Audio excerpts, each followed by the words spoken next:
អភិបាលខេត្តកំពង់ចាមជំរុញឲ្យសហគមន៍ទុរេនស្រុកស្ទឹងត្រង់បង្កើតស្លាកសញ្ញាសម្គាល់ផលិតផលដើម្បីពង្រឹងកេរ្តិ៍ឈ្មោះលើទីផ្សារ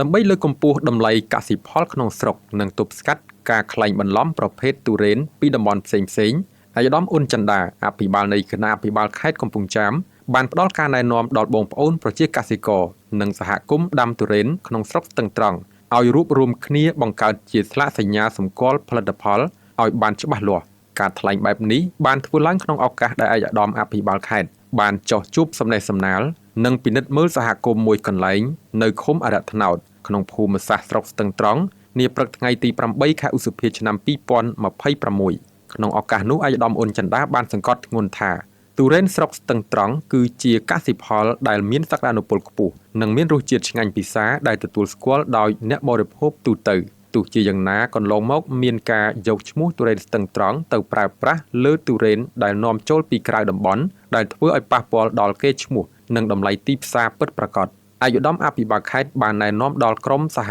គមន៍ជំរុញឲ្យសហគមន៍សហការជាមួយមន្ទីរជំនាញដើម្បីបង្កើត logo និងស្លាកសញ្ញាសម្គាល់ដែលបញ្ជាក់ពីប្រភពដើមទុរេនស្ទឹងត្រង់ណែនាំឲ្យមានការប្រើប្រាស់ស្លាក QR code បិទលើផ្លែទុរេននីមួយៗដើម្បីឲ្យអតិថិជនងាយស្រួលស្កេនពិនិត្យប្រភពចំការត្រូវប្រកាន់ភ្ជាប់នៅការដាំដុះតាមគោលការណ៍កសិកម្មដើម្បីធានាសុវត្ថិភាពដល់អ្នកបរិភោគនេះឱកាសនោះដែរបងប្អូនកសិករនៅក្នុងសហគមន៍ទុរេនស្ទឹងត្រង់បានសម្ដែងនៅការសប្បាយរីករាយនិងគាំទ្រយ៉ាងពេញទំហឹងចំពោះអនុសាសន៍នេះហើយសន្យានឹងខិតខំរៀបចំរចនាសម្ព័ន្ធសហគមន៍ឲ្យកាន់តែរឹងមាំដើម្បីប្រែក្លាយទុរេនស្ទឹងត្រង់ឲ្យក្លាយជាម៉ាកសញ្ញាកសិកម្មដ៏លេចធ្លោមួយប្រចាំខេត្តកំពង់ចាម